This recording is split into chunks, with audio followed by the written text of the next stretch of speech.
News 25 is brought to you by J.K. Nelson Law, 727-9900 today. If you need a lawyer, you need Nelson.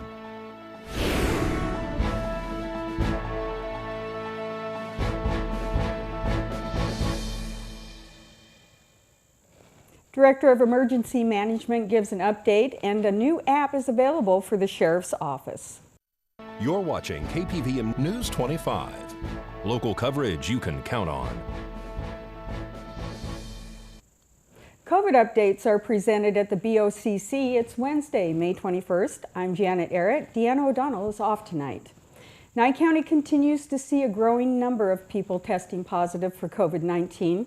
The Department of Emergency Management is now tracking a new category of patients, and DEM Director Scott Lewis says the county has now recorded its first COVID-related death.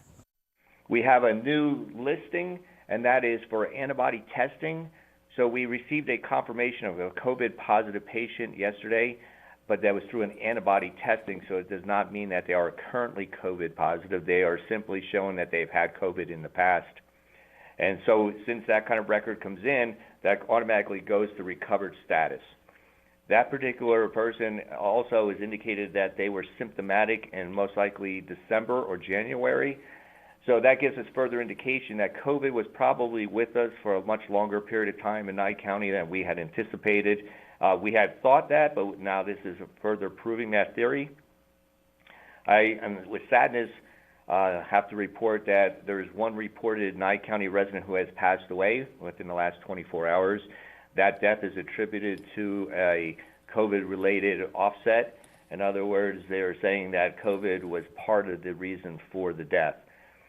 That person, for a record, the investigation has revealed that that person passed away outside of our county, and the investigation further revealed that the possible contact with COVID further occurred out of our county. However, we've been tracking that individual and reporting on that patient since March of this year, and the state thus far has recorded it as a Nye County death. If that changes, I will make sure that you are made informed. We anticipate the recovery process to continue as following the governor's outline. We have seen an increase in our population movement. We have seen an increase in our distancing is actually not quite as stout as we would like it to be, so I want to remind everyone that is still a requirement for social distancing and wearing masks out in the public. The Nye County Sheriff's Office is giving residents a new way to stay connected with law enforcement. They announced their new smartphone app in a video posted to Facebook. Nye County Sheriff Sharon Worley is excited to announce the release of a smartphone application. This app will serve as a new way for the Sheriff's Office to connect with Nye County residents and visitors, providing information quickly and efficiently to anyone with a smartphone. The Nye County Sheriff's Office smartphone app was developed by the SheriffApp.com. The app offers quick access to items of public interest and is easy to use. In just a few clicks, users can access COVID-19 updates and resources, access inmate information and inmate services, submit a tip, browse recent arrests, receive push notifications, view most wanted criminals in Nye County, connect to Sheriff's Office social media platforms, read the latest news and press releases, research sex offenders in the area, and more. The Nye County Sheriff's Office app is available for download for free in the App Store and Google Play by searching Nye Sheriff NV. President Trump heads to Michigan to visit a Ford factory that's now manufacturing ventilators. Workers return to a pork processing plant that had been shut down due to coronavirus, and CVS returns millions of dollars to the government. Angela Miles has more.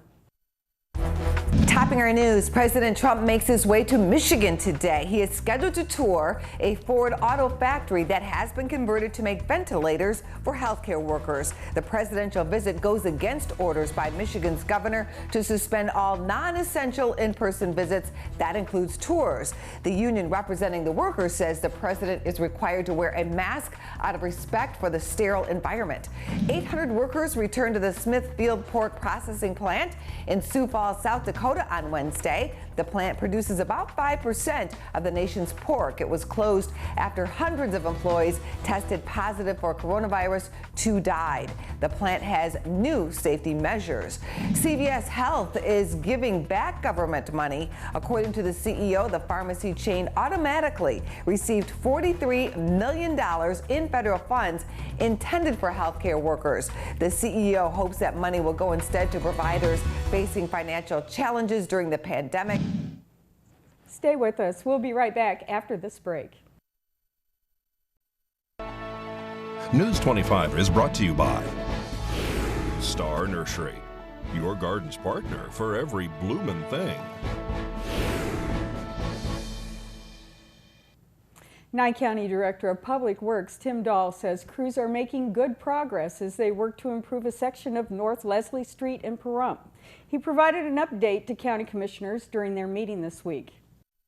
We had a pre-construction meeting last week and went over some of the remaining things for the county to do before we turn that over to the contractor, and came up with a preliminary schedule of getting that thing turned over to the contractor on the 28th for them to pave the 28th and 29th. So on those days, please give us a little breathing room over there while they're paving those streets or that street, so that we can get that done as timely as possible now that we've went through all the painstaking efforts of getting it to this point. And having said that, I don't have too much more for updates for you other than we survived all the earth shaking up in the northern part of the county. I didn't get any reports of anything more than some small cracks in our roads. All the airports looked good. There are still many questions about treatments for COVID-19. Some doctors believe answers may be running through the veins of survivors. Cleveland Clinic's Dr. Simon Mucha says that blood plasma donated from people who have recovered from COVID-19 may help treat those who are severely ill. We know that patients who recover from COVID-19 do develop antibodies against COVID-19, which may give them some sort of immunity against this disease. And we hope by transfusing this plasma to patients who are acutely ill, this may help them recover faster. Blood plasma, or convalescent plasma, is the liquid part of blood. It contains antibodies from diseases your immune system has fought off. Plasma from survivors is collected during a blood donation, separated from red blood cells, and transfused into the sickest patients. Recent data shows plasma is safe, but doctors aren't sure how effective it is. One of the hopes is obviously that we can treat those who are acutely ill and critically ill in the ICUs and give them a great chance to recovery. The other hope is if more plasma becomes available and we get better in testing for antibodies as we're learning more and more about this disease. The application might be much more broad than for those who are critically ill right now. The practice of using plasma to treat COVID-19 patients is being studied around the world, but there's not enough plasma available to treat a large number of people or to conduct a robust research trial. Dr. Mucha encourages those who have recovered from a confirmed case of COVID-19 to consider donating blood. If you had the disease and have recovered and you're symptom-free for 14 days, you're a potential donor. Those are really the only inclusion criteria. If you've recovered from COVID-19 and are interested in donating blood, Dr. Mucha recommends contacting the American Red Cross for more information. With schools across the country switching to virtual classrooms and online learning, there are some significant takeaways for parents, teachers, and students. As Kim Martinez reports, an educator who runs an online public school has some valuable insight from both an educator and parent's perspective when it comes to distance learning do's and don'ts. Ian Jones has always been a firm believer in online learning. The principal at Denver Online, he's been at the forefront of virtual education for years with his unique school. We serve students, about 270 students. in both the online and the brick and mortar space. Now with the brick and mortar space out of the picture, Principal Jones has a new perspective on how to engage virtually with his students. He says his own kids are even having both successes and struggles online. Where you have, 25 kids in a live session for 2 hours a day, what I'm finding is that my fourth grader is really engaging with that, whereas my middle school child, who for the first couple of weeks didn't have those opportunities and didn't have that those opportunities for the live learning or the connection with peers, what I noticed from him is that he felt really disconnected from the learning environment. The schools that focused on the social emotional learning first are the ones who are seeing the engagement success now. The schools that posted up a bunch of assignments and had very little activities where students could interact with each other, I think that those schools are now having to kind of backtrack and re-engage. There really has been a learning curve for everyone, even online education experts such as yourself. What do you think parents are discovering when it comes to distance learning? I think that a lot of parents are going to recognize the personalization that can happen in this environment. When I'm a student in a traditional classroom, I have an audience of 30, and I may be reluctant to show my deficiencies, if you will. Whereas in this environment, a teacher is able to reach out, and that conversation is really just one-on-one. Another positive, high school kids are getting exposure to online classes, and that's experience they'll need for college. I see a lot of college classes are really backed up by online learning environments. And so for students to have this experience as a high school student really sets them up for higher levels of success. It's a time for reflection, I think, for everybody. Reflection and an opportunity to consider what many in education feel is virtually the future. Kim Martinez reporting. Stay with us. We'll be back with more after this. This segment of the news is brought to you by Mountain West Lawyers, Nye County's injury attorneys. Don't get bullied by insurance companies. Call Jason Ernest and bully them back at 775-727-9500.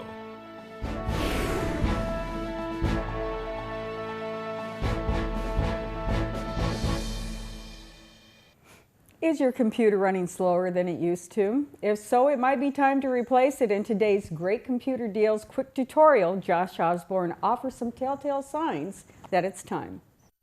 Hi, it's Josh with Pahrump Zone Great Computer Deals. Let's get right into it. It's time for another quick tutorial. How do I know it's time to buy a new computer? Well, here's one sign.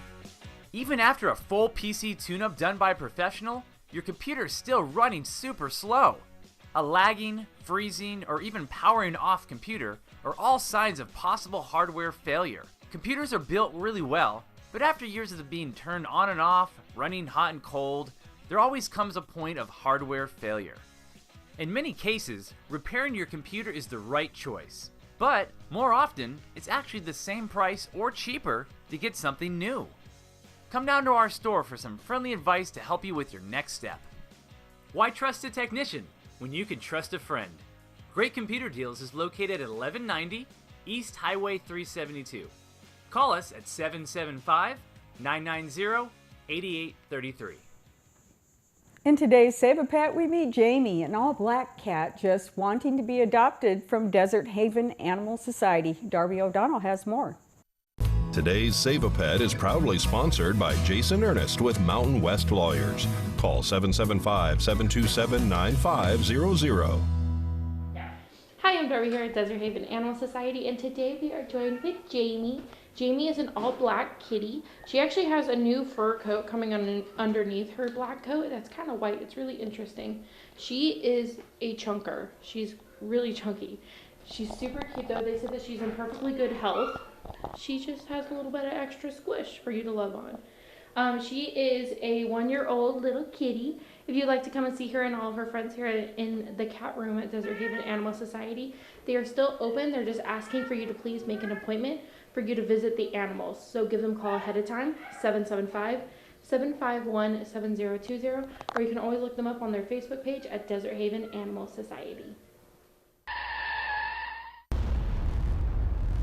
News 25 WeatherCam is brought to you by Lerner and Rowe Injury Attorney's Office in Pahrump. In a wreck, need a check? Call 702-877-1500. Let's take a look outside at our weather cam. It's a beautiful, sunshiny day. It's been absolutely lovely. We'll be right back with more weather after this break.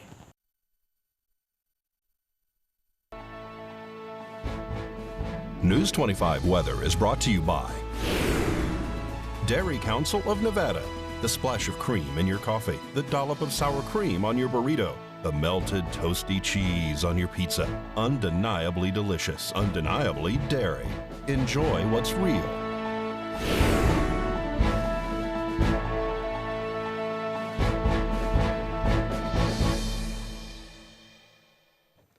Hello and welcome back to News 25. I'm Michael Donahue with today's weather. In Las Vegas, we had a high of 88 degrees, a low of 64, 97, a low of 69 in Death Valley, 85-56 in Amargosa, 82-52 in Beatty, 73-43 in Goldfield, 70, a low of 42 in Tonopah, 72-48 in Carson City, 46 for the low in Fallon and Fernley, 78 for the high in Fallon, and 77 the high in Fernley. Now today in Pahrump, we saw sunny skies. Our high today was 85 degrees. Winds out of the west-southwest up to 8 miles per hour. Humidity at 11%. And our sunrise at 5:32 this morning. Now tonight, still expecting clear skies. Our low is going to be 60 degrees. It is 83 outside currently with winds out of the southeast up to 9 miles per hour. 16% humidity and 7:48 tonight for our sunset. Now looking ahead to our 7-day. We're going to expect a little bit of clouds tomorrow, then nothing but sunny skies from Saturday through Thursday. Now also tomorrow we still are expecting those high winds up to 25 miles per hour. That's going to drop down to 14 and 13 miles per hour on Saturday and Sunday. Now like we mentioned yesterday, our temperatures are starting a nice mighty climb. On Friday we're going to be seeing a high of 88 degrees. Going to be up into those 90s by Monday and Tuesday. Then Wednesday and Thursday we're expecting highs of 102 and 103 degrees. Now our overnights are also starting to climb up. From Friday to Saturday, we're going to be in those mid to high 50s, up into those 60s on Monday and Tuesday, then back up into those low 70s by Wednesday and Thursday. And so now with that, we're going to throw it back to the desk with Janet. And we have an announcement for the Pahrump Valley High School graduates. Please come to KPVM TV from Monday through Friday from 10 a.m. to 6 p.m. to get your free signs to decorate and be placed in the Calvada Eye. We're at 890 South Higley. For more information, call 727-9400. That's all for News 25. I'm Janet Arrett, and we'll see you right back here tomorrow.